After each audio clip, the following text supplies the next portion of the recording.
Bonjour à toutes et à tous. Nous sommes heureux de vous accueillir sur la chaîne Source de Vie Sarcelles TV pour notre culte en ligne. Nous vous invitons à louer et à adorer notre Dieu. Nous passerons du temps dans la prière et dans la méditation de sa parole. N'hésitez pas à réagir sur le live chat pour partager vos prières, vos mots de louange et vos salutations afin de rester connectés les uns avec les autres. Bon culte à chacun. Amen. Bonjour à tous, est-ce que vous allez bien? Amen. Moi aussi ça va. L'équipe, est-ce que vous allez bien? J'espère aussi que vous allez bien, ceux qui nous suivent sur YouTube. En tout cas, que la présence de Dieu nous environne. Nous sommes là ensemble pour le louer et l'adorer. N'hésite pas à taper des mains, à danser, à crier de joie. Personne ne sera là pour te juger. Dieu seul sait connaître ton cœur et il sait que quand on le loue de toute notre force, de toute notre âme, c'est ce qu'il aime. Amen. Je t'invite à te lever et nous allons encore proclamer que Jésus doit être célébré. Célébrer le roi des rois. Amen.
nous allons encore proclamer que autour de nous, tout ce que nous voyons, c'est l'amour de Jésus. Amen. Est-ce que tu le crois? Crois ce que tu chantes. Parce que si tu vis encore aujourd'hui, c'est que Jésus t'aime. Amen. Et tu as la vie. Remercie le Seigneur pour tout ce qu'il a fait. Donc réjouis-toi. Tant que tu peux danser, danse. Amen. Oh, oh, oh. Autour de moi, hey, autour de moi, tout ce que je vois, c'est ton amour pour moi. Autour de moi, tout ce que je vois, c'est ton amour. Autour de moi, autour de moi, tout ce que je vois, c'est ton amour pour moi. Autour de moi, autour de moi, tout ce que je vois, c'est ton amour pour moi. Musique.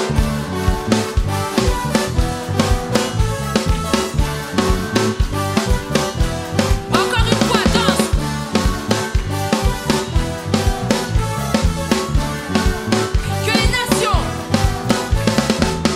Que les nations chantent, que ton peuple crie. Hey, encore une fois, que les nations chantent, que ton peuple crie. Hey, que ton règne vienne, répand ton esprit. Que les nations chantent, que les nations chantent, que les nations chantent, que ton peuple crie. Que ton règne vienne, répand ton esprit. Manifeste-toi, manifeste-toi, manifeste ton amour pour moi. Manifeste-toi, manifeste ton amour pour moi.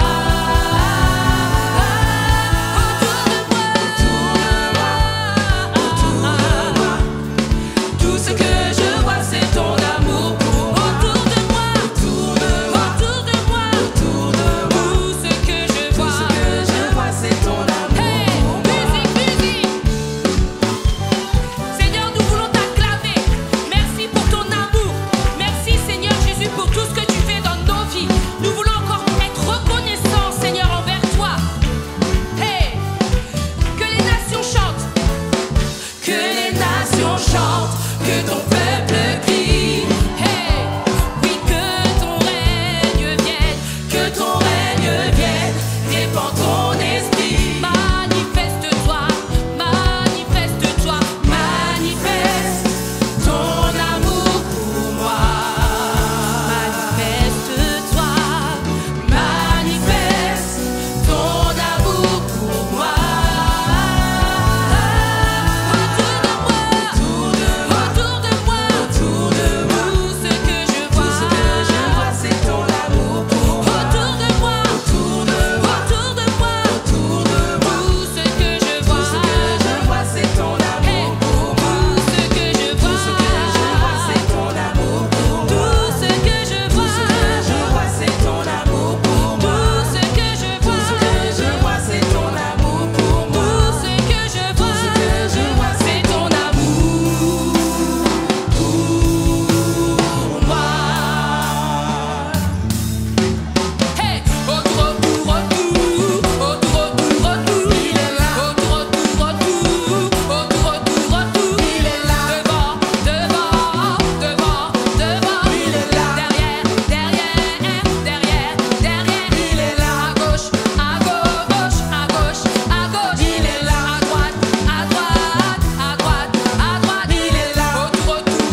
ton amour. Seigneur, merci pour tout ce que tu as fait dans nos vies. Tu es notre sauveur, Seigneur mon Dieu. Tu es parti sur cette croix, Seigneur mon Dieu, pour souffrir pour nous. Et tu as été, Seigneur Jésus, ressuscité. Nous voulons encore te remercier pour tout ce que tu as fait. Merci pour ce cadeau. Nous voulons être reconnaissants aujourd'hui, Seigneur. Nous ne voulons pas venir nous plaindre, mais nous voulons te dire merci pour tout ce que tu as fait. Merci, Seigneur mon Dieu. Amen.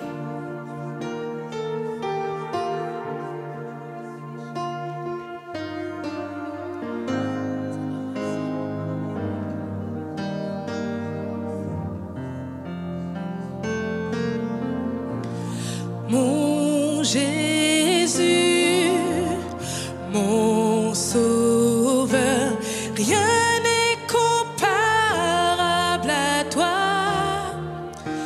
Pour l'éternité, je veux chanter les merveilles de ton amour. Mon refuge, mon abri, mon réconfort, mon appui, que tout mon être, toute ma vie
tu es dans nos vies, Seigneur Jésus. Merci parce que tu es mon sauveur. Tu es cet ami fidèle, Seigneur, qui est là avec nous à chaque moment de nos vies. Quand ça ne va pas, mais quand aussi ça va, Seigneur, tu es là avec nous, Seigneur. Tu nous relèves à chaque instant, Seigneur Jésus. Merci pour ta fidélité dans nos vies, Seigneur Jésus. Merci pour qui tu es. Merci pour qui tu es, Seigneur. Merci pour qui tu es, Seigneur Jésus. À toi toute la gloire. Amen.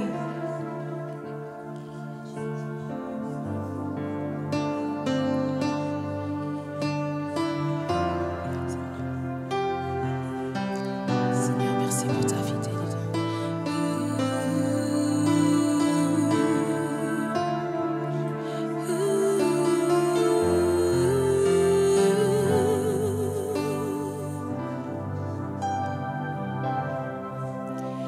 Dieu fidèle, tu ne changes pas. Éternel, mon rocher, ma paix. Dieu puissant, je m'appuie sur toi. Et je crie vers toi, car tu es mon Dieu. Oui, je crie vers toi, j'ai besoin de toi. Tu es mon roc au jour de la détresse. Et si je tombe, tu me relèves. Dans la tempête, ton amour me ramène au port. Tu es mon seul espoir, Seigneur, Dieu fidèle. Dieu fidèle, tu ne changes pas.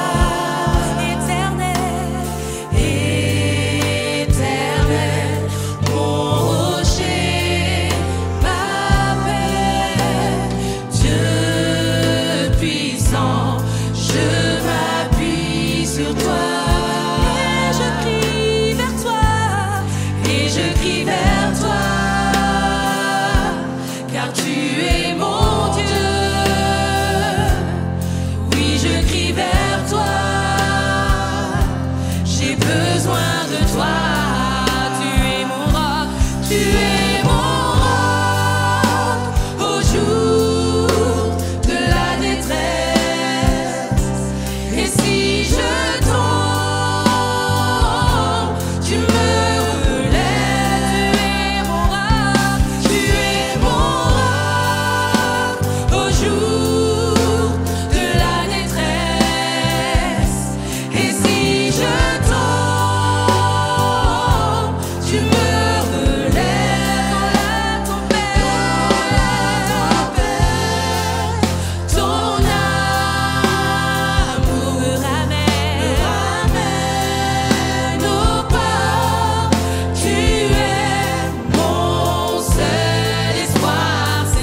prends soin de moi.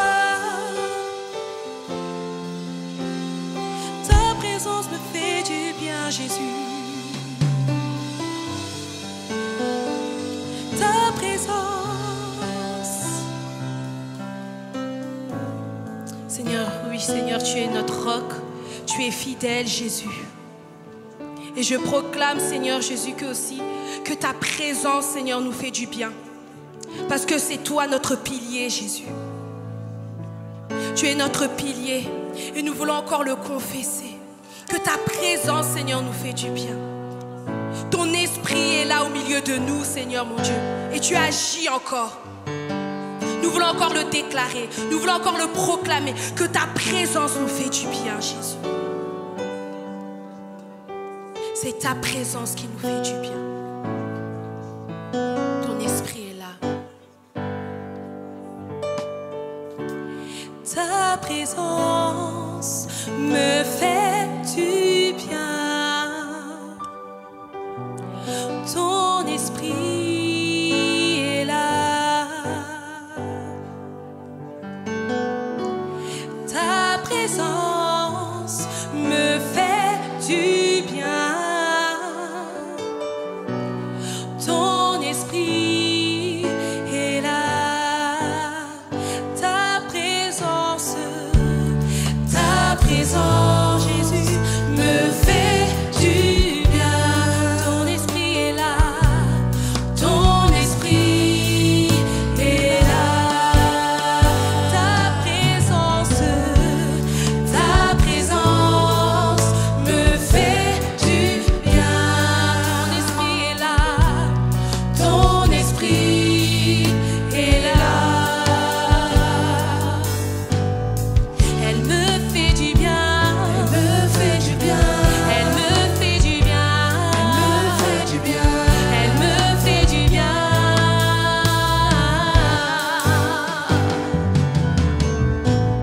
Elle me restaure. Elle me restaure. Elle me restaure.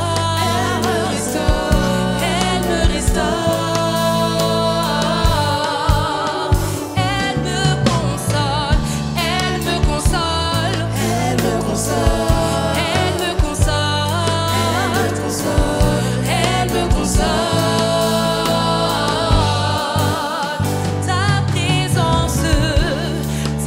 présence me fait du bien. Ton esprit est là. Ton esprit est là. Ta présence, Jésus, ta présence me fait du bien. Ton esprit est là. Elle me guérit. Elle me guérit. Elle me guérit. Elle me guérit.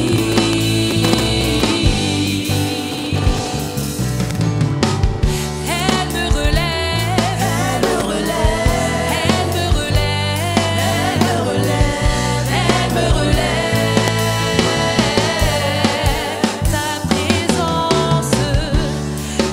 présence me fait du bien. Ton esprit est là. Ta présence me fait du bien. Ton esprit est là. Oh, Seigneur. Ta présence.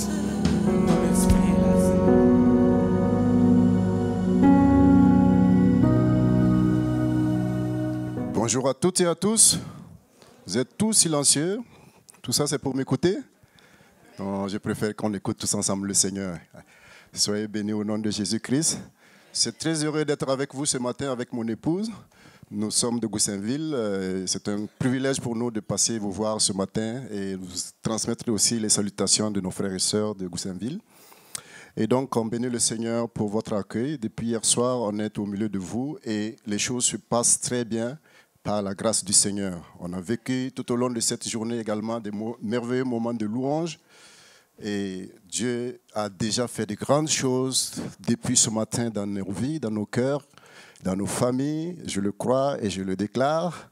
Et je crois également que pendant le reste du temps que nous allons nous plonger dans sa parole, il va encore faire quelque chose dans la vie de quelqu'un au nom de Jésus-Christ. La parole de Dieu dit, j'envoie ma parole pour vous guérir. Dieu guérit à travers la parole. Les miracles s'accomplissent quand on écoute la parole. C'est une partie du ministère de Jésus que j'appréciais beaucoup. Seulement, même pas de prière, dès l'enseignement, les gens reçoivent leur miracle. Je prie que Dieu nous aide ce matin à entendre sa voix et à faire l'expérience de cela au nom de Jésus. Je voudrais vous inviter à lire avec moi quelques textes avant de donner le titre de notre méditation de ce jour. Le premier se trouve dans Genèse chapitre 2. Rassurez-vous, ce n'est pas un texte pour un mariage ce matin, mais c'est bien de rappeler ce texte parce que ça touchera au sujet que nous aborderons tout à l'heure. Le verset 18 au verset 23. Genèse 2, 18, 23. L'Éternel dit, Dieu dit, « Il n'est pas bon que l'homme soit seul. Je lui ferai une aide qui soit son vis-à-vis. » Je ne sais pas si c'est la même version que vous avez sous les yeux. Donc moi, je lis la version Semeur. Donc, mais je vais suivre ce que vous lisez du coup. Je reprends. L'Éternel forma de la terre tous les animaux des champs et tous les oiseaux du ciel, et il fit venir vers l'homme pour voir comment il les appellerait, et afin que tout être vivant portât le nom que lui donnerait l'homme. Et l'homme donna des noms à tout le bétail des oiseaux du ciel et à tous les animaux des champs. Mais l'homme ne trouva point d'aide semblable à lui. Alors l'Éternel Dieu fit tomber un profond sommeil sur l'homme qui s'endormit. Il prit une de ses côtes, il referma la chair à sa place. L'Éternel Dieu forma une femme de la côte qu'il avait prise de l'homme et il l'amena vers l'homme. Et l'homme dit, voici, cette fois-ci, celle qui est os de mes os et chair de ma chair. On l'appellera femme parce qu'elle a été prise de l'homme. Gloire au Seigneur. Le second texte, c'est dans Deutéronome chapitre 6, le verset 18 à 25, mais pour question de temps, on va commencer la lecture au verset 20. Deutéronome 6, à partir du verset 20, nous lirons jusqu'au verset 22. Lorsque, je suis toujours là-bas plutôt, lorsque ton fils te demandera un jour, que signifient ces préceptes, ces lois et ces ordonnances que l'Éternel, notre Dieu, vous a prescrits, tu diras à ton fils, nous étions esclaves de Pharaon en Égypte, et l'Éternel nous a fait sortir par sa main puissante. L'Éternel a opéré sous nos yeux des miracles et des prodiges grands et désastreux contre l'Égypte, contre Pharaon et contre sa maison. On peut s'arrêter là et lire pour terminer le psaume 127, le premier verset, et celui-là, je vais demander votre concours pour qu'on le lise tous ensemble. Est-ce que vous voulez bien qu'on lise ensemble la parole de Dieu ? Alors, on va lire ensemble le premier verset du psaume 127. 1, 2, 3, on y va. Cantique pour la route vers la demeure de l'Éternel, de Salomon. Si l'Éternel ne bâtit la maison, en vain les bâtisseurs travaillent. Si l'Éternel ne garde la ville, en vain ceux qui veillent. Amen. Et donc ce matin, pour ceux qui sont sensibles au thème qui se dégage des textes bibliques, vous aurez certainement compris que je vais parler de la famille. Et donc, je commence par vous dire que la famille n'est pas toujours le lieu idéal pour tous. Ce n'est pas toujours le lieu où il y a la joie, l'amour, le bonheur que nous espérons.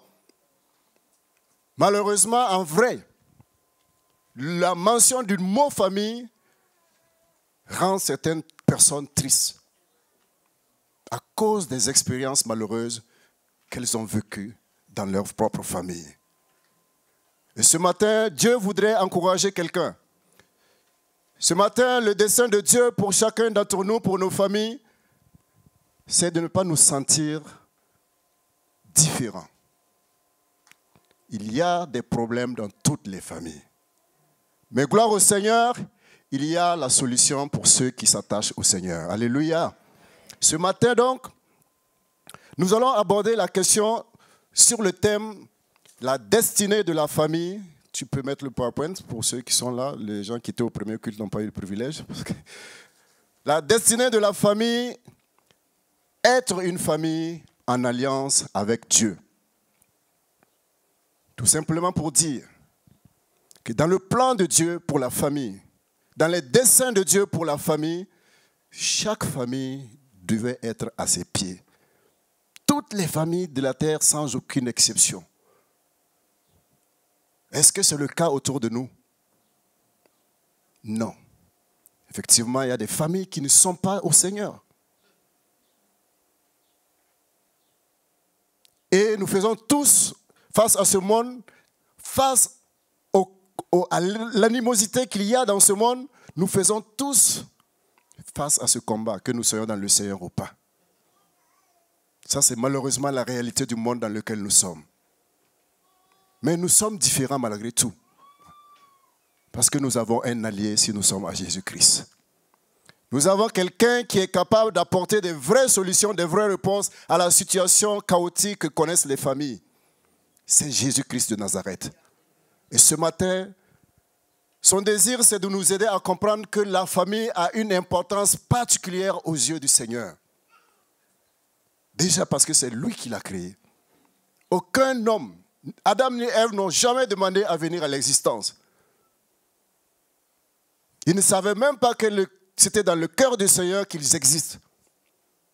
Et Dieu, dans son amour incommensurable, il a choisi de dire, je vais créer l'homme. Parce que j'aime trop, je suis plein d'amour, il faut plus de personnes à aimer. Il me faut créer des êtres humains envers qui je pourrais encore démontrer cet amour. Donc si vous êtes vivants, frères et sœurs, vous êtes aimés de Dieu. Malgré la situation par laquelle tu peux passer ce matin ou dans le passé, je veux te rassurer que tu es aimé de Dieu. Tu es voulu par Dieu. Quelle que soit la manière dont tu es venu dans cette vie, quelle que soit la famille par laquelle tu es passé pour venir dans cette vie, tu es une personne aimée de Dieu. Malheureusement, je le dis, cet amour, on a du mal souvent à la voir au milieu de nous. Mais Dieu a une solution. Il a pour projet, pour dessein, pour plan pour les familles, qu'elles soient toutes restaurées et qu'elles aient une relation personnelle avec le Seigneur. Donc ce matin, avant d'aborder 3 questions à laquelle je veux répondre avec l'aide de la parole de Dieu, qui seront dans un premier temps, pourquoi une famille a besoin d'être en alliance avec Dieu? La seconde sera, comment donc du coup une famille pourrait entrer en alliance avec Dieu? Et la dernière, ce sera par qui? Par qui? C'est ce point que je voudrais que nous retenons surtout. C'est vrai que les autres sont importants, mais je crois que parmi nous ce matin, la plupart d'entre nous sont déjà dans le Seigneur. Donc nous sommes plutôt intéressés, nous sommes plutôt interpellés ce matin à retenir cette partie. Par qui la famille entre en alliance avec Dieu? Avant tout, je permettais que je vous définisse quand même des concepts pour qu'on s'accorde sur ce que nous parlons. Déjà, la famille, qu'est-ce que c'est? Traditionnellement, on parle du père, de la mère et des enfants. Mais je dirais et ou des enfants. Parce qu'il peut arriver que la famille n'ait pas d'enfants, le couple n'ait pas d'enfants. Et donc, ça demeure malgré tout une famille, un foyer. Et dans d'autres cieux, la famille s'étend un peu plus. On retrouve des personnes, toutes les personnes qui habitent dans le toit. D'autres ne sont même pas des proches de sang, mais elles vivent dans le même toit et elles sont considérées comme les mamans de la famille. Dans ce contexte, c'est toute la fratrie. C'est-à-dire que les petits-fils, les grands-parents, ils vivent ensemble sous le même toit et donc ils constituent une seule famille. D'ailleurs, le pasteur nous a rappelé lundi que Jacob avait une famille de 71 personnes ou 112 personnes quand il partait pour l'Égypte. Donc la taille des familles varie selon les contextes. Mais il y a aussi aujourd'hui des réalités que nous devons considérer. Il y a ce qu'on appelle les familles monoparentales, qui ne sont pas instituées par Dieu, mais qui sont réelles, que nous voyons et nous côtoyons Et peut-être qu'il y a des gens ici aussi qui sont dans ce cadre-là ce matin. Une mère avec ses enfants toute seule, ou un père avec ses enfants, parce que quelque chose s'est passé, peut-être la mort, ou peut-être un événement malheureux qui a entraîné le départ d'un des conjoints. Et malgré cela, le foyer demeure une famille. Mais en plus de cela, je voudrais aussi vous mentionner que dans le pays où nous vivons, il y a d'autres types de familles que la loi reconnaît, que nous devons faire l'effort de reconnaître. Pas parce que nous sommes contents de cela, mais parce que pour Dieu, c'est des êtres à aimer et à qui nous devons également révéler l'amour. Je vais parler des familles homoparentales. Il s'agit des cas où un homme et un homme choisissent d'être mariés, de vivre maritalement et d'adopter peut-être des enfants. Ce sont des familles aussi. Vous n'êtes pas d'accord avec moi? Vous n'êtes pas content de ça? Mais c'est ça pourtant qui est la réalité. C'est ce que la loi nous demande de faire dans ce pays. Et nous devons l'accepter avec amour. Pourquoi? Parce que ces gens aussi sont aimés de Dieu. Ils ne sont pas aussi mauvais que, je ne dirais pas, ils ne sont pas pires que les autres pécheurs. Je disais ce matin que moi qui vous parle, vous ne savez pas quel était mon passé. Mais le plus important, c'est la rencontre avec Jésus qui change les situations et qui change les destinées des gens. Ne rejetons pas, parce que si un jour nous accueillons une telle famille dans cette église, il faut que nous les considérions comme chacun d'entre nous, avec le même amour, la même volonté de les accompagner, sans les juger, sans les rejeter. Si Dieu devait exposer ce matin ce que chacun de nous sommes, peut-être que nous dirons que certains de ces gens-là sont souvent mieux dans certains aspects de leur vie. Nous sommes des hommes, nous devons reconnaître nos limites et surtout chercher Dieu. Chercher cette alliance que Dieu veut avec chaque famille. Je voudrais brièvement aussi vous parler de ce que c'est que l'alliance. C'est quelque chose qui a une grande importance dans la parole de Dieu. Et l'alliance tire son origine du contexte du Proche-Orient ancien où la Bible a été écrite, dont la plupart des textes ont été rédigés. C'était le cas entre un roi qui a vaincu un autre roi.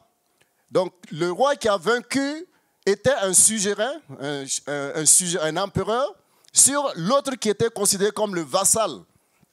Et donc, lui et son peuple étaient soumis au roi qui les avait vaincus.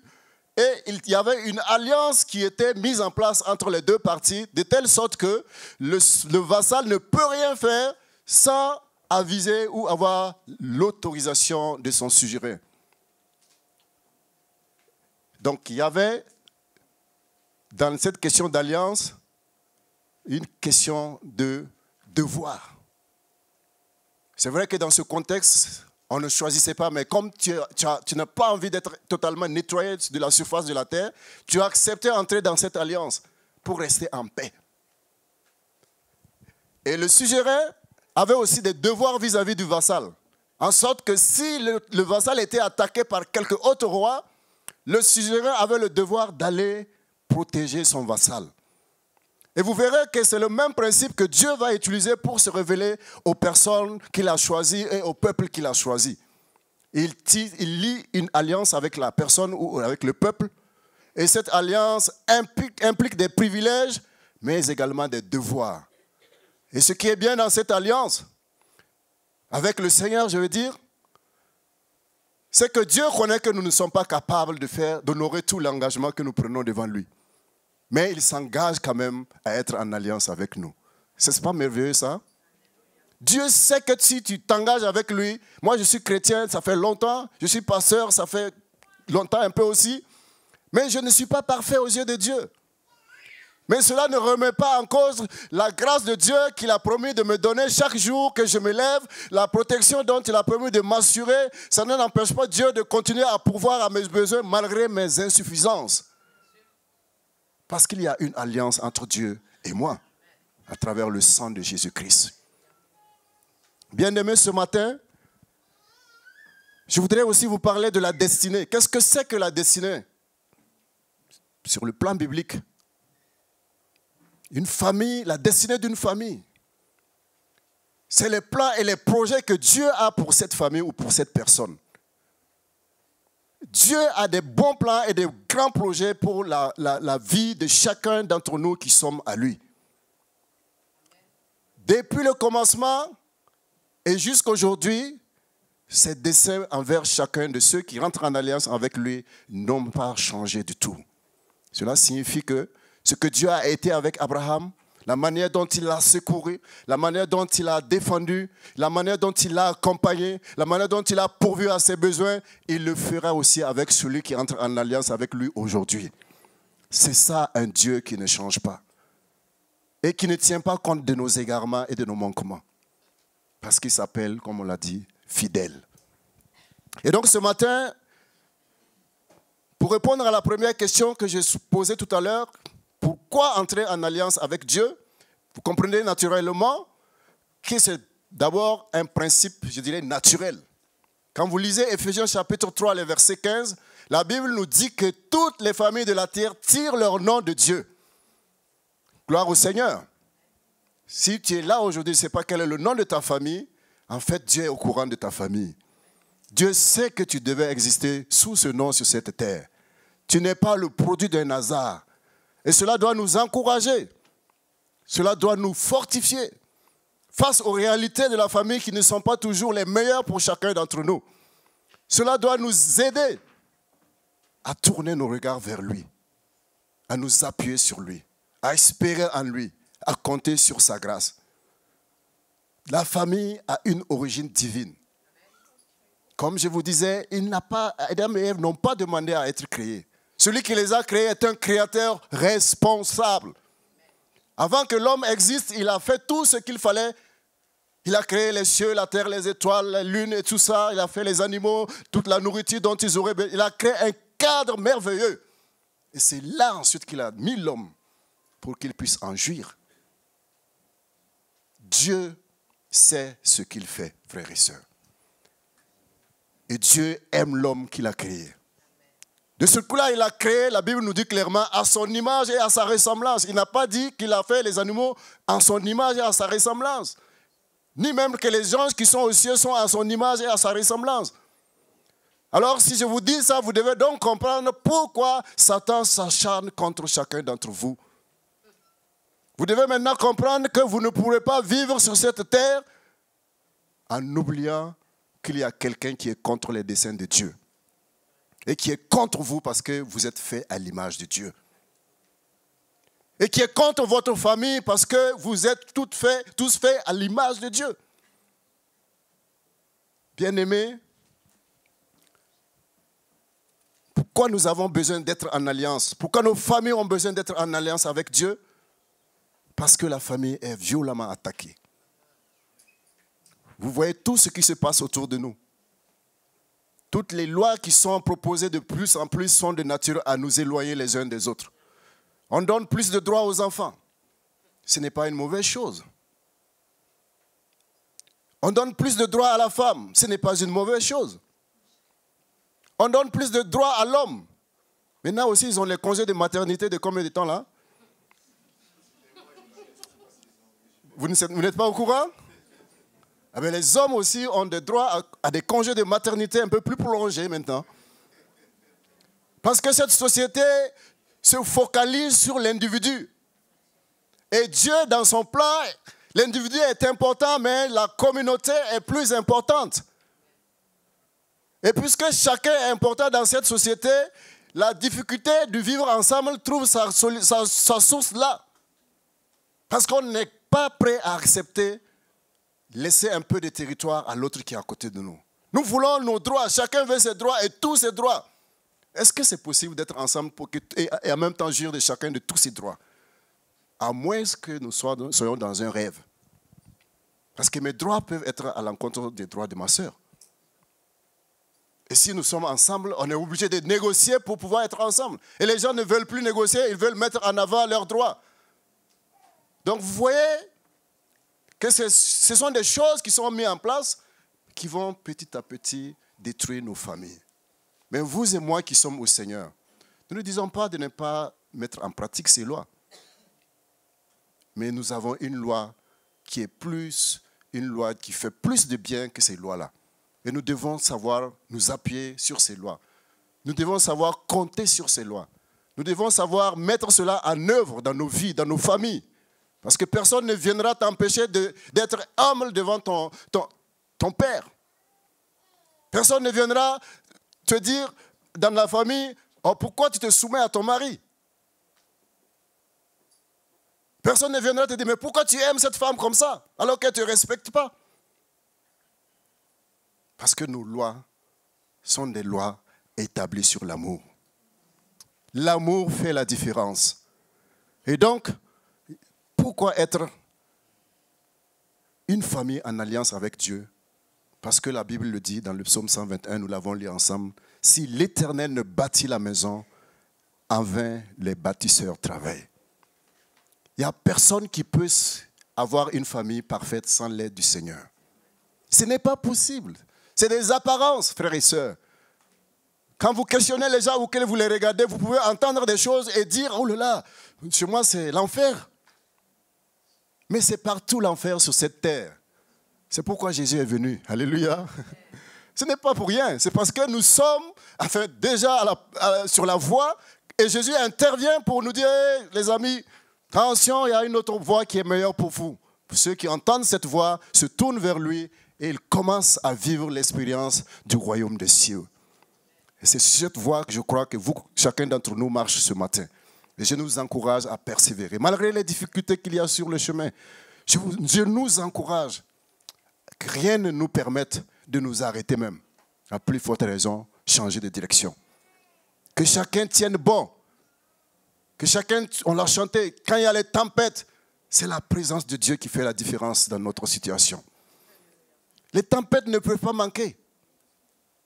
Particulièrement dans le foyer, dans la famille. Mais Dieu n'est pas ignorant de tout cela. Si Dieu est dans votre famille, si Dieu est partisan de votre famille, vous arrivez à surmonter toute situation avec l'aide de sa puissance et de sa force. Et nous devons garder cela à l'esprit et nous réjouir. Tout à l'heure, une sœur, la sœur Victoire, elle me donnait son témoignage à la sortie. Elle dit, mais je pense que nous devons accepter nos familles. Parce que regardez ailleurs, on croirait que l'herbe est verte là-bas, alors que c'est partout presque pareil. Nous devons accepter nos familles, pas parce qu'elles sont bonnes, pas parce qu'elles sont parfaites, parce que Dieu connaît sa famille, parce que nous ne sommes pas sortis de là par accident non plus. Il n'y a pas de raté dans le plan de Dieu. Il n'y a pas de raté. Je disais, je crois hier, quand Dieu a créé Adam, et qu'il a dit que Adam n'était pas à l'aise seul, ça ne veut pas dire que Dieu avait raté son œuvre. Mais c'est plutôt pour rendre Adam dans un autre état, créer un vis-à-vis. C'est pourquoi il n'a pas fait une autre personne comme Adam. Il a enlevé de Adam. Donc, depuis l'origine, Adam était créé parfait. Alléluia. C'est pourquoi il le sort de là. Et c'est cela aussi qui nous encourage dans le couple à être une seule chair. Parce que nous devons en fait comprendre la chose comme ça, littéralement.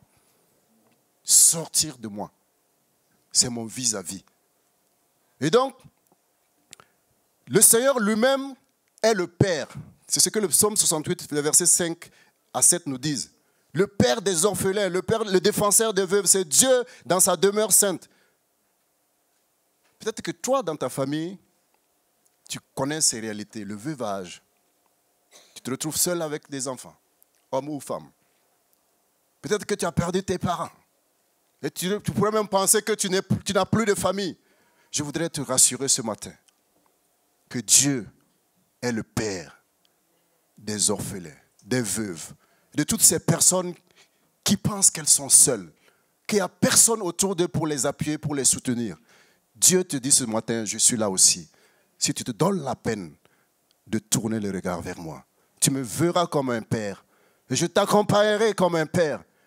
Je te donnerai mon nom pour que l'on sache que tu n'es pas un orphelin. Bien-aimé, l'alliance est importante. Vous entendez parler de l'OTAN ces derniers temps? Il y a des pays qui veulent y rentrer. Parce que l'alliance garantit un secours en cas de difficulté. C'est pour cela que nous avons besoin que nos familles entrent en alliance avec Dieu. Si quelqu'un attaque un seul pays de l'OTAN, tu as affaire à tous les pays de l'OTAN. Et celui qui attaque une famille qui est en alliance avec Dieu a affaire avec le Dieu de cette famille. Et c'est pour cela que nous devons travailler à ce que nos familles entrent en alliance avec Dieu. Bien-aimés, je vais aller vite. Malheureusement, le temps est déjà parti. La deuxième chose à laquelle je voudrais nous encourager, c'est de nous dire comment maintenant nous entrons en alliance avec Dieu. Tout simplement pour ceux qui étaient là la semaine, c'est une répétition. Mais il faut que nous puissions revenir sur les bons fondements. Sur la parole de Dieu qui doit être lue et mise en œuvre et en pratique dans nos familles. Il faut que la prière soit instaurée dans nos familles. Quelque chose qu'on fait ensemble en famille devant le Seigneur. On se retrouve ensemble et le Seigneur est au milieu de nous quand 2 ou 3 se réunissent, n'est-ce pas? Et quand nous apprenons à faire ces choses, nous apprendrons à faire l'expérience d'une manière particulière de la présence de Dieu dans notre famille. Mais c'est des bénédictions qui sont déposées pour nous. Chaque famille, comment amener l'alliance? Une famille dans l'alliance, c'est aussi en jouant son rôle. Toi, en tant que père, la Bible a assigné un rôle clair. Il y a plusieurs textes que nous connaissons dans la Bible qui nous encouragent, qui encouragent l'homme à être le chef de la famille, mais surtout à aimer. Un chef qui aime n'est pas un tyran. Il ne piétine pas son peuple. Encore plus que le terme chef en fait signifie simplement tête dans le texte original. Et la tête n'est pas sans le reste du corps. Est-ce que vous comprenez cela? Et donc, comment la tête pourrait tyranniser le reste du corps? Parce qu'elle a besoin de ce corps. Elle a besoin de se déplacer, elle a besoin de faire des choses, même d'être nettoyée, bien se peigner, toutes ces choses. Sans le reste du corps, il n'est pas possible que la tête seule s'en sorte. C'était des choses parmi les desseins de Dieu. Si vous lisez 1 Corinthiens chapitre 11, verset 11, vous verrez cela. La femme est invitée par la parole de Dieu à se soumettre. Soumettre n'est pas difficile, n'est-ce pas les sœurs? Est-ce que c'est difficile de se soumettre? Ben, mon épouse me dit que ce n'est pas difficile. Alléluia. Je vois la timidité de votre réponse me dit que ce n'est pas facile, n'est-ce pas? Mais la Bible nous dit de nous soumettre à nos époux. Ce n'est pas à calculer. C'est vrai, cette société n'aime pas ce mot.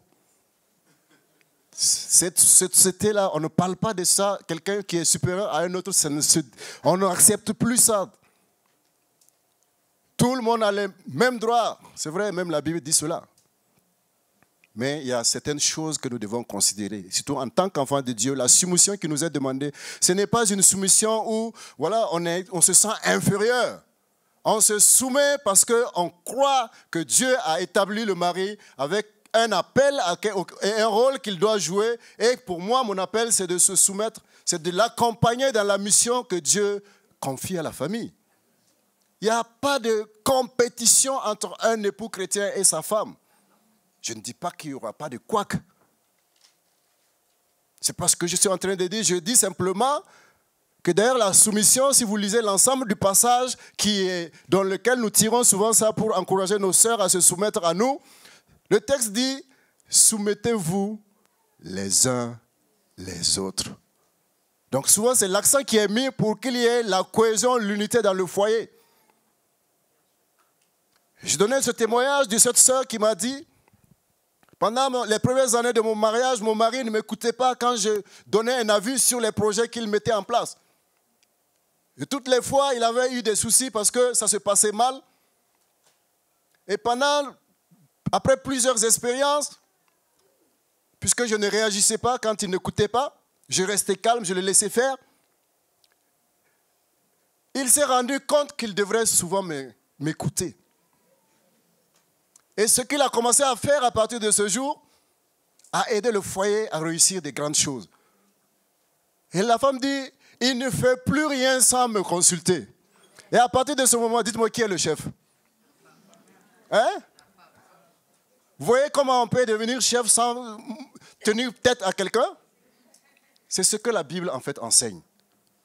On se soumet et cette soumission va révéler notre grandeur. D'ailleurs, la Bible nous encourage. Le royaume de Dieu, c'est pour ceux qui sont comme les petits. Et ce n'est pas interdit au mari d'être soumis non plus à sa femme, s'il y a le besoin. Mais quand les choses réussissent, quand on va parler au nom de la famille, Dieu a établi l'homme comme étant la tête.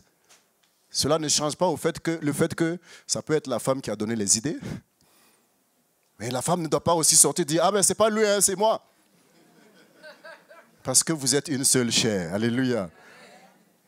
Alors ce matin, je voudrais m'adresser un peu, il y a beaucoup de jeunes. La Bible vous encourage, si vous voulez vivre longtemps, à honorer vos parents. Je ne sais pas si vous comprenez ce texte clairement. Il n'y a pas d'interprétation, autre interprétation. Honorez vos parents.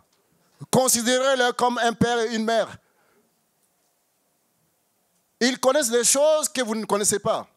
Pas des choses qu'on a apprises à l'école forcément parce que de toute façon, on n'étudie pas tous les mêmes filières dans toutes les familles. Mais même si vous avez un plus grand diplôme, si déjà vos parents même ne savent même pas lire ou écrire, cela ne fait pas de vous une personne qui doit leur dire tout ce qu'il faut faire. Le père reste un père, la mère reste une mère pour l'enfant. Et l'enfant qui craint Dieu les honore. Et Dieu lui donne une longue vie. Alléluia. Si vous voulez une longue vie, une vie où Dieu vous accompagne dans vos projets, commencez par honorer vos parents. Je vais aller vite au dernier point.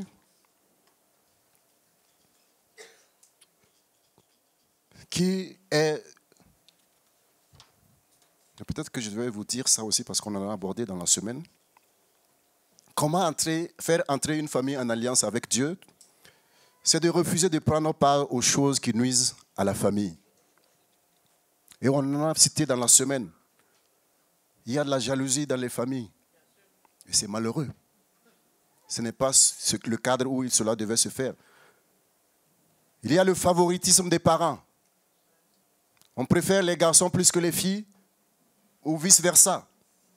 Ce sont des choses naturelles qui ne vont pas aider que la présence de Dieu soit effective dans votre foyer parce que votre foyer doit être déclaré comme un foyer de personnes justes.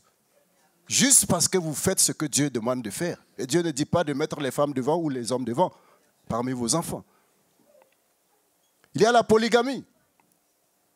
La Bible donne des exemples de familles polygames, à commencer par Abraham, en passant par David, Salomon. Mais ce qu'on retient de leur expérience, c'est pourquoi la Bible a voulu que ces choses soient mentionnées. En fait, c'est parce que ça ne donne pas de bons résultats. Les femmes disent oui, bien sûr. Mais les hommes aussi devraient le reconnaître parce que c'est dans la parole de Dieu. Toutes les familles polygames se sont soldées par des soucis, des difficultés, des combats qui n'avaient pas leur place normalement s'il y avait juste une seule épouse. Je n'ai pas le temps de vous donner quelques exemples ce matin, mais vous connaissez tous ces personnages dont je viens de mentionner les noms. Les mariages mixtes. Est-ce qu'il y a des jeunes parmi nous ce matin? Je sais que vous avez des problèmes avec ce point-là. Pourquoi on ne veut pas qu'on marie les non-chrétiens? Mais je vous parle parce que je suis passé par là aussi. Je ne comprenais pas du tout pourquoi on ne voulait pas que j'épouse une non-chrétienne. Je ne comprends pas ça. Parce que pour moi, l'amour qu'on ressent quand on est à cet âge-là, c'était le vrai. Mais en fait, la vie de foyer, c'est plus que cela. C'est plus que l'attirance, c'est plus que les émotions. C'est tout un travail. Et d'abord, il faut être mûr, mais ensuite, il faut être dans la même vision. Et nous devons avoir la vigilance. Et croire que Dieu que nous servons est capable, s'il a suscité Ève pour Adam, trouver quelqu'un pour toi aussi si tu as besoin de te marier dans sa maison. C'est aussi notre responsabilité de prier pour nos jeunes. Que votre foyer soit un modèle pour eux. Parce que si les enfants voient que vous êtes des chrétiens, mais que tous les jours ça se chamaille dans la maison, et les assiettes volent, les coups de poing suivent, en quoi vous êtes différent des autres familles? Mais quand il va aller à l'école, il va entendre que moi, mes parents sont divorcés. Ok, hier, mes parents se sont battus et qu'ils ne voient pas ça chez vous. ils commencent à réaliser qu'il y a une différence entre les foyers. Et peut-être la grâce du Seigneur permettra qu'ils comprennent que c'est Jésus-Christ dans vos vies qui fait la différence. Et je vous encourage à vraiment prendre à cœur. Si les enfants commencent à avoir ces choix-là, priez pour eux. Ne rejetez pas tout. Demandez au Seigneur de les croiser sur le chemin. Amen. Vous savez, Dieu est un Dieu qui entend les prières des parents. Et si vous l'implorez pour qu'il garde vos enfants dans la bonne voie, il n'y a pas de raison. S'il le fait pour vous, qu'il ne le fasse pas pour vos enfants. D'ailleurs, c'est sa volonté, ce sont ses desseins pour nos familles. Dernière chose que je veux vous dire, par qui on entre en alliance avec Dieu. Et ce matin, je voudrais vous dire, si tu es là ce matin, que tu n'as pas encore donné ta vie à Jésus-Christ, il faut commencer par là. Il faut d'abord être un chrétien. Une personne qui a choisi Jésus comme son Seigneur. Et pour nous qui sommes déjà dans la foi, je dirais que c'est chacun d'entre nous qui doit être cette personne-là, qui doit amener toute la famille en alliance avec Dieu. C'est une grosse responsabilité, je le sais. Mais si vous prenez la décision d'entrer en alliance avec Dieu, d'être cette personne que Dieu va utiliser pour amener toute votre famille dans le salut, mais vous ne serez pas seul dans ce travail. Vous aurez l'accompagnement du Saint-Esprit. Vous aurez l'accompagnement de Jésus-Christ. Et Dieu le Père avoir la grâce également pour que vous puissiez réussir. Ce n'est pas un travail simple. Dans le désert, en Égypte, quand Moïse devait aller adorer le Seigneur, Pharaon était un instrument qui voulait contrecarrer les plans de Dieu. Il dit, bon, partez mais sans les femmes et les enfants. Qu'est-ce que Moïse lui a dit? Non, il n'est pas question. Il faut que j'aille avec tout le monde. Nous devons avoir cela à l'esprit. Nous ne devons pas nous présenter au ciel et nous tourner, voir qu'il n'y a pas le petit frère, ou le grand frère, ou la maman, ou l'oncle. Nous avons cette responsabilité, vous et moi qui sommes sauvés, de bâtir cet autel sur lequel nous allons monter jour et nuit pour implorer la grâce de Dieu pour le salut de chaque membre de nos familles. Amen. Si vous êtes sauvés, vous êtes appelés à cela. Et il n'y a pas de... Je n'ai pas le temps pour ça. Parce que Dieu, il demande à Caïn, dans Genèse chapitre 4, verset 1, « Mais où est ton frère ?» Tu arrives au ciel, Dieu te demande, « Mais où est ta sœur ?» Tu es au ciel, c'est vrai, c'est bien. Mais vous savez, au ciel, il y a des récompenses. Et la Bible dit qu'il y en a qui vont arriver au ciel comme ayant été passés par le feu. C'est-à-dire sans rien. Sauvés par le feu. Ils vont tout perdre. Parce qu'ils se sont contentés d'être sauvés. Ils n'ont pas fait le travail auquel le salut est attaché. Celui qui est sauvé a reçu une bénédiction qu'il ne peut pas garder pour lui tout seul. Si vous ne savez pas aller évangéliser, vous savez quand même prier. Vous pouvez jeûner, implorer le Seigneur. Ça peut prendre des années. Peut-être que vous allez mourir sans voir la conversion de tous. Mais soyez sûrs que cette semence ne pourrira jamais. Parce que Dieu l'accomplira en son temps. Bien-aimés, il y a plusieurs personnes qui ont réussi. La Bible nous le montre. On a parlé de Noé. Noé vivait dans une génération difficile. Comme peut-être celle que nous avons aujourd'hui ou celle qui va venir demain. Mais la Bible dit que quand le temps est arrivé qu'il fallait rentrer dans l'arche, toute la famille de Noé est entrée avec lui. C'est possible. Mais ça demande du travail, de l'éducation, de l'enseignement, des prières, pour que Dieu travaille dans le cœur et les vies de ces personnes. D'ailleurs, l'appel au salut n'est pas un appel pour toi seul. Généralement, Dieu appelle d'abord une personne. Et cette personne, ça peut être une jeune fille ou un petit garçon. Et par cette personne, cet enfant, Dieu va sauver les parents. Dieu va sauver les voisins. C'est le plan de Dieu, en fait, pour les familles. Et donc, si tu es là ce matin, tu es une personne que Dieu a choisie pour être une sentinelle, pour être un soldat qui se tienne devant le Seigneur contre l'ennemi en faveur de ta famille. Et tu ne dois pas prendre cette responsabilité à la légère. Parce que Dieu est avec toi.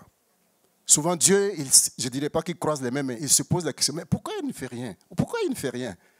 Je lui ai donné le nom de Jésus, je lui ai donné le sang de Jésus, Je lui ai donné le Saint-Esprit. Et il vit des situations comme ça.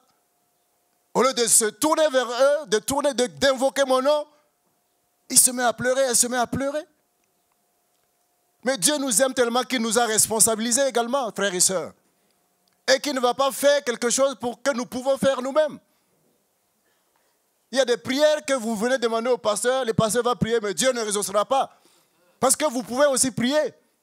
Si vous ne faites pas l'effort de commencer par prier, pour dire à Dieu, j'ai foi en toi, et vous pensez que la prière du pasteur est un gris-gris, un fétiche, un truc qui, bon, tu reçois seulement, même si tu ne mets pas ta foi en œuvre, tu reçois. Non, ce n'est pas comme ça marche. Le royaume de Dieu, Dieu s'est établi comme le Père de tous, et nous devons faire tout pour que chacun ait cette relation et l'exploite pour son bien et pour le bien des autres. Frères et sœurs, vous êtes responsables pour que le salut entre dans sa maison. Dans le geôlier, dans la prison où Paul était enchaîné, quand il dit, je vais donner ma vie à Jésus, Paul lui dit,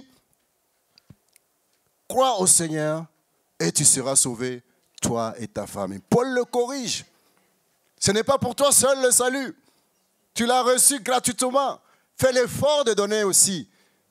Parce que si c'est réellement le vrai que tu as reçu, en fait, ça coule de source que tu veux le partager. Mais peut-être qu'il te manque le Saint-Esprit, frères et sœurs. La plénitude du Saint-Esprit va faire la différence. Si tu es rempli du Saint-Esprit, tu auras aussi les dons pour le courage, pour la foi, pour tout ce qu'il faut, pour que les personnes qui sont autour de toi voient que réellement tu es un enfant de Dieu. Bien-aimé, il y a plein de personnes. Mais rappelons-nous, Dieu a demandé à Caïn, où est ton frère? L'histoire ne s'arrête pas seulement sur la terre entre nous, dans nos familles. Nous devrons voir nos frères. Si nous aimons réellement nos frères et sœurs ici, nous ne pouvons pas aller au ciel sans eux. Mais quel amour vous êtes en train de vous mentir. Si j'aime mon frère, si j'aime ma sœur, et je le témoigne ici, je suis prêt à lui acheter une maison, peut-être prêt à lui acheter une voiture, et je ne lui parle pas de son salut, et je ne prie pas pour son salut, mais il y a quelque chose qui ne va pas. Mais très souvent, j'entends et je vois des attitudes comme ça parmi nous. On s'intéresse au bien de ce monde, au bon bien-être de nos frères et sœurs ici-bas, comme si on ne les aimait pas, parce que nous savons tous ce qui les attend s'ils n'ont pas Jésus dans leur vie. Nous le savons, la Bible nous le dit clairement. Donc on ne peut pas être un chrétien, dormir à côté d'un non-chrétien, habiter avec un non-chrétien, et puis ne jamais avoir une préoccupation pour l'avenir éternel de son âme. Bien-aimés, ce matin, c'est un appel que nous voudrons lancer. Que nous puissions nous lever et amener nos familles au ciel avec nous. Amen. Cela est possible parce que Jésus est avec nous. Je vous invite à...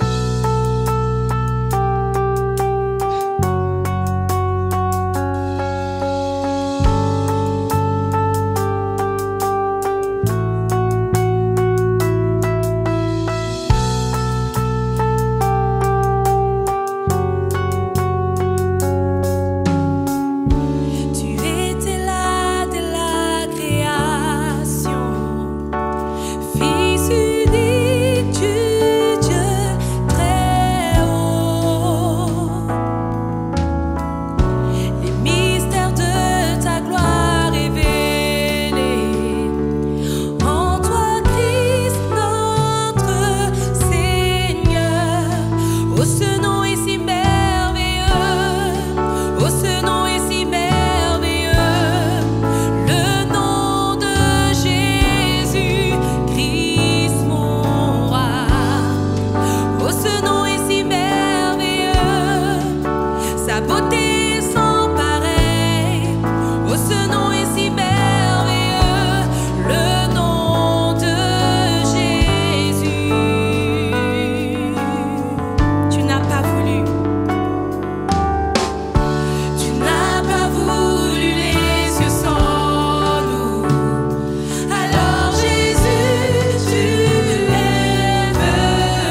puissance est sans pareil. Oh, ce nom victorieux, le nom du Jésus. Tu es sans rival, tu es sans égal. Dieu du triomphe à tout jamais. À toi soit le règne. À toi soit la gloire. À toi soit le règne. À toi soit la gloire. À toi soit le règne. À toi soit le règne. À toi soit le règne. À toi soit la gloire. Car ton nom surpasse tout autre nom.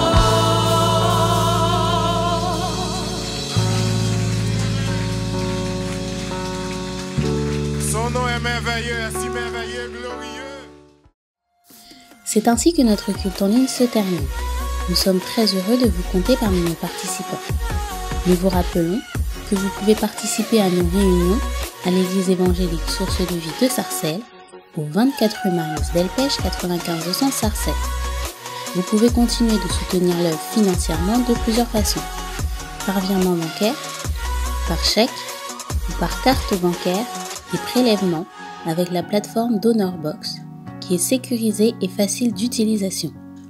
Merci d'avance pour votre aide et votre générosité et merci à tous ceux qui ont déjà fait des dons par ces différents types de paiements. Retrouvez toutes les informations sur les réunions et sur les paiements dans la description sous la vidéo. N'hésitez pas à liker et à partager la vidéo autour de vous, à vous abonner à la chaîne et à laisser des commentaires sous la vidéo. Que Dieu vous garde sous ses ailes.